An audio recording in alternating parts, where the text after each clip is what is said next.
തമിഴ്നാട് കരൂർ ആൾക്കൂട്ട ദുരന്തത്തിന് ശേഷം ആദ്യമായി വീഡിയോ സന്ദേശത്തിൽ പ്രത്യക്ഷപ്പെട്ട് TVK അധ്യക്ഷനും നടനുമായ വിജയ്. ഹൃദയം വേദന കൊണ്ട് പിടയുന്നു. ഉടൻ എല്ലാവരെയും കാണും. സത്യമൊരിക്കൽ പുറത്തുവരുമെന്നും രാഷ്ട്രീയത്തിൽ ശക്തമായി തുടരുമെന്നും സന്ദേശത്തിൽ. ദുരന്തത്തിൽ തമിഴ്നാട് മുഖ്യമന്ത്രി സ്റ്റാലിനോട് ചോദ്യങ്ങൾ ചോദിച്ച വിജയ് കരൂരിൽ മാത്രം എങ്ങനെ പ്രശ്നങ്ങൾ ഉണ്ടായെന്നും ഇങ്ങനെയാണോ പകരം വീട്ടുന്നത് എന്നും ചോദ്യം. இந்த மாதிரி ஒரு பெயின்ஃபுல்லான ஒரு சிச்சுவேஷனை நான் ஃபேஸ் பண்ணதே கிடையாது. மனசு முழுக்க வலி மட்டும்தான். ஹாஸ்பிட்டலில் ட்ரீட் பண்ணிட்டு இருக்கிறேன். எல்லாருமே சீக்கிரமாக க்யூர் ஆகி வரணுன்றதை இந்த நேரத்தில் நான் வேண்டிக்கிறேன். கூடிய சீக்கிரமே உங்கள் எல்லாரையும் நான் சந்திக்கிறேன். ആൾക്കൂട്ട ദുരന്തത്തിൽ കൂടുതൽ നടപടി. TVK നേതാവ് പൗൻരാജ് അറസ്റ്റിൽ. റാലിക്ക് അനുമതി തേടിയുള്ള അപേക്ഷയിൽ ഒപ്പിട്ടത് പൗൻരാജ്. മുൻമന്ത്രിയും DMK MLAയുമായ സെന്തിൽ ബാലാജിക്കെതിരായ വീഡിയോയിൽ യൂട്യൂബ് ചാനൽ എഡിറ്റർ അറസ്റ്റിൽ. മുൻകൂർ ജാമ്യം തേടി TVK നേതാക്കൾ മദ്രാസ് ഹൈക്കോടതിയിൽ. ദുരന്തത്തിന് പിന്നാലെ TVK വില്ലുപുരം ബ്രാഞ്ച് സെക്രട്ടറി ജീവനൊടുക്കി.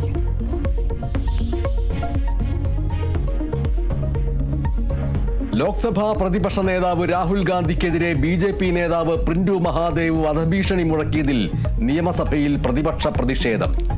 അടിയന്തര പ്രമേയത്തിന് അനുമതി നിഷേധിച്ചതിൽ പ്രതിപക്ഷം ബഹളം വെച്ചു. പ്രാധാന്യമില്ലാത്ത വിഷയമെന്ന് സ്പീക്കർ. സർക്കാർ BJP നേതാവിനെ സംരക്ഷിക്കുകയാണെന്ന് VD സതീശൻ. രാജ്യത്തെ ഏറ്റവും വലിയ ഒരു നേതാവിന്റെ നെഞ്ചിൽ വെടിയുണ്ട ഉതിർക്കുന്ന സംഭവം ഈ നിയമസഭയിൽ വന്ന് ഈ ഗവൺമെന്റ് മറുപടി പറയണ്ടേ? അയാൾക്കെതിരായി 2 ദിവസം കഴിഞ്ഞ് ഇന്നലെയാണ് അയാളെ സംരക്ഷിക്കാൻ ഈ ഗവൺമെന്റ് ശ്രമം നടത്തുന്നു. ഞങ്ങൾക്ക് അതിൽ ശക്തിയായ എതിർപ്പുണ്ട്. പ്രതിപക്ഷ ബഹളത്തെ തുടർന്ന് സഭ ഇന്നത്തേക്ക് പിരിഞ്ഞു.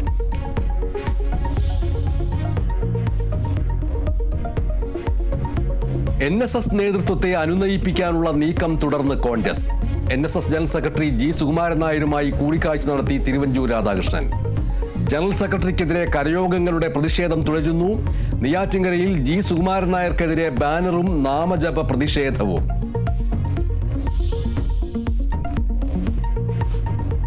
DGP യോഗേഷ് ഗുപ്തയ്ക്ക് വിജിലൻസ് ക്ലിയറൻസ് നൽകാത്ത സംസ്ഥാന സർക്കാരിന് തിരിച്ചടി. 5 ദിവസത്തിനകം ക്ലിയറൻസ് നൽകണമെന്ന് കേന്ദ്ര അഡ്മിനിസ്ട്രേറ്റീവ് ട്രിബ്യൂണൽ. ഉത്തരവ് ക്ലിയറൻസ് നൽകാത്തതിനെതിരായ യോഗേഷ് ഗുപ്തയുടെ ഹർജിയിൽ.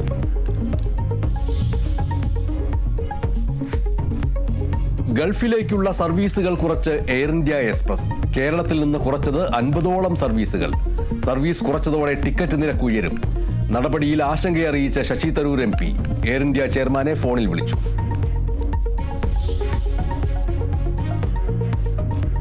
സംസ്ഥാനത്ത് സ്വർണ്ണവില കുറഞ്ഞു. പവന് 86,120 രൂപ. ഗ്രാമിന് 80 രൂപയും പവന് 640 രൂപയും കുറഞ്ഞു.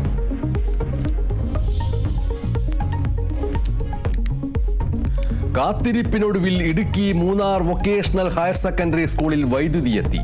നടപടി കേരള വിഷൻ ന്യൂസ് വാർത്തയ്ക്ക് പിന്നാലെ. സ്കൂളിലെ വൈദ്യുതി വിച്ഛേദിച്ചത് സുരക്ഷാ പരിശോധനയുടെ ഭാഗമായി. വൈദ്യുതി തിരിച്ചു കൊണ്ടുവന്നതിൽ Kerala vision news big impact. இதுல வந்துட்டு மீடியா சப்போர்ட், அதோட பஞ்சாயத்து, இந்த மாதிரி நிறைய சப்போர்ட்டோட எங்களுக்கு இன்னைக்கு கரண்ட், தண்ணி ஃபெசிலிட்டி எல்லாமே கிடைச்சிருக்கு.